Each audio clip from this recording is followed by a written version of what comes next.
Steve, so you will remember being in the Navy that occasionally we had to bring on a lot of stores. Store ship. What do you remember?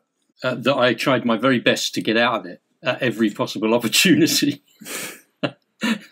Store ship, mate. Who in their right mind ever wanted to store ship? I'm sure there are people who loved it. Yeah, but they were like the stores people, weren't they? And that gave them the opportunity on the ship to boss everybody else around. Mm. And, you know, it's a little bit of power. Turns everybody into a been raving dictator, doesn't it? Yeah. So, yeah, store ship, no, I hated it. Hated doing it. Always tried to avoid it if I possibly could. I was quite happy for other people to bring the beer on, but, you know, I didn't want to do it. So, what about yourself? Just like you, but I remember I was quite successful in avoiding doing store ship. I was small framed, I wasn't a big fella, and they used to literally get big heavy stuff, tinnies, beer, they'll be heavy, and they would just throw them, which I could never do, I didn't have the bloody muscles. And then you're expected to catch this thing, and oof! And some of the naturally big framed fellas, or like a wimp like me, and I think they enjoyed throwing stuff my way. So I was more inclined to skedaddle. In fact, my name was Sunblessed, which was the name of an old British loaf, because I kept loafing around. I didn't like doing it, and I often find, magically, things had to be done right then, and I couldn't make it. And I guess you're the same. Well, yeah, maybe I am a little bit like that, but probably for different reasons. I was just lazy. I just felt very lazy with it all, and I'm thinking, really, I don't want to go and do that. I've done the middle watch. I'm tired. I don't want to be up now, and I certainly don't want to be stood on the gangway forming a chain gang, lifting tins of beans into the ship. But that's one of those things you had to do, wouldn't it?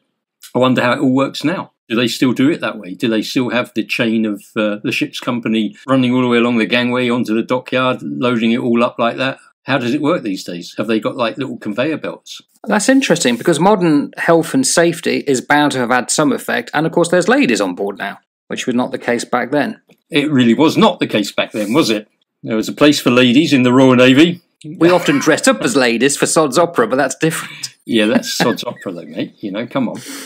Yeah, there's a special dispensation for that. Yeah.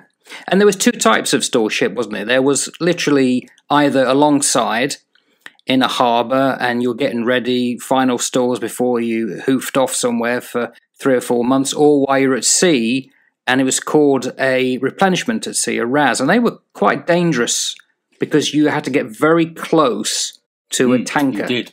Lots of good fun doing RAS, because we in our particular trade were always quite heavily involved in that, weren't we? So we had to make sure that we were up there on the signal deck, getting the right bits and pieces up, communicating with the ship opposite that was running next to us. And yeah, it was quite good. I think I mentioned before in one of our conversations about being sent across onto the Apple Leaf, the Royal Fleet Auxiliary Apple Leaf, on a light jack stay, which is just the light wire that goes between the ship, and them stopping halfway in my transit across and slackening the cable and dropping me into the Oggin between RFA Flipping Apple Leaf and HMS Charybdis. And I'm there slapping my little legs around, being dragged between this sleek grey warrior of death and the RFA. Yeah, that was quite an entertaining move. That was real fun, no doubt, and dangerous, because big ship and a small frigate or destroyer, very easily, I don't know what it is, there's some kind of force that can bring them together. But they had me, Mighty Mouse, between the two, and had they come, I would have pushed them apart. Of course you would have. Of course I would. Of course. I used to work out, mate. I used to have muscles once. You did? Yeah. And you can kind of see the remnants of it right now. Oh, I live. See you later.